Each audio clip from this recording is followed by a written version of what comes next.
Ouija, or Ouija, whatever you want to call it, Origin of Evil, is a 2016 supernatural horror film written, edited, and directed by Mike Flanagan. It stars Elizabeth Reeser, Lulu Wilson, Annalise Basso, among others.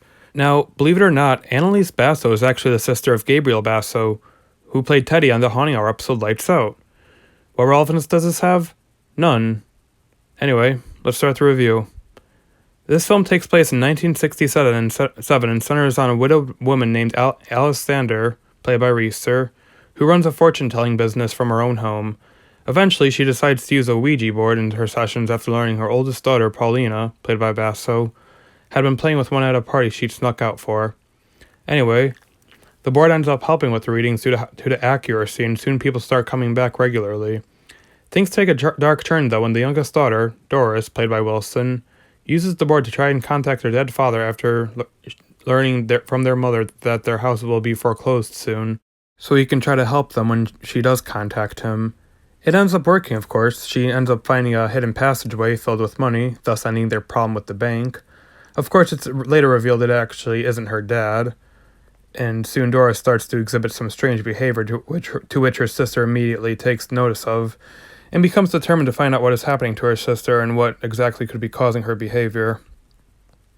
Okay, I will admit that the execution of this premise is a little confusing, especially given that I still can't figure out some essential points to it. Like, I don't know how sewing a doll's mouth shut is supposed to stop a ghost, or how Paulina got that impression in the first place. But aside from that, there is actually a really great mystery, since it is clear Doris is obviously getting possessed, but who exactly she is being controlled by is the main question Paulina needs answered. There is no clear indication who she might be possessed by, and the only clues written are some Polish, a language she's never learned or spoke before, papers she writes for school, as well as her fixation on the board. So much is revealed not only about our main characters, but the house overall, which in turn made the journey a lot more engaging. I give the premise a B+, a bit confusing in some areas, but manages to keep you engaged. Now, acting in this was pretty decent. Nothing in it that I would really criticize too much, but some of the highlights in terms of acting is that of Doris. Lulu Wilson's portrayal of her just felt so authentic, since you could just tell by her performance how much her father not being there has affected her. She just had reactions and whatnot to all of the events in this movie that just felt so realistic. Like, this is exactly how I'd expect a kid to react to all of this. Somewhat scared at first, but also like, hey, that's pretty cool. I can talk to spirits. Maybe I can use it to contact some dead family members?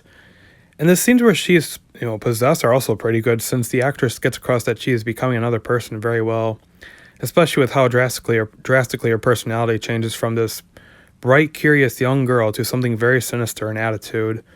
I also have to give props to Elizabeth Reeser, especially for the genuine terror she demonstrated during the final act.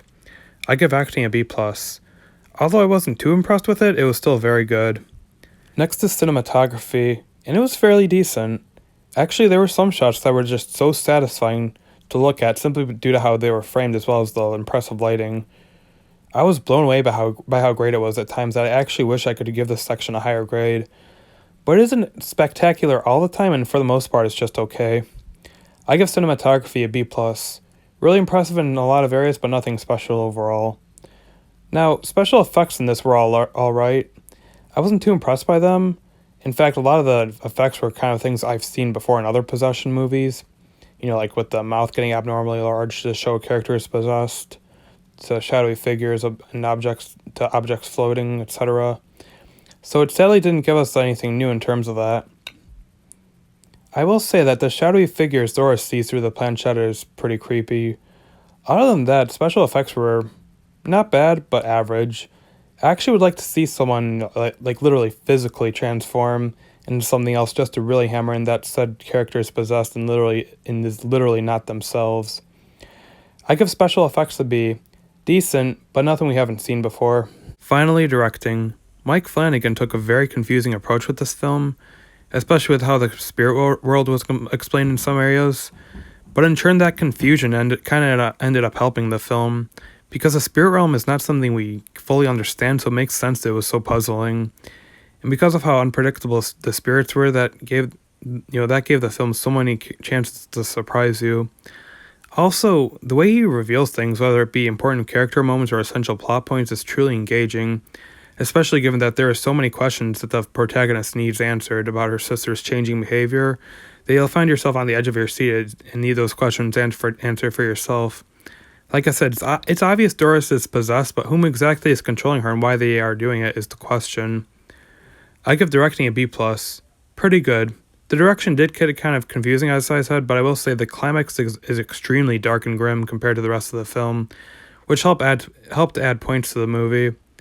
Also, the pacing was surprisingly good due to how much it allows the viewer to discover as the story progresses.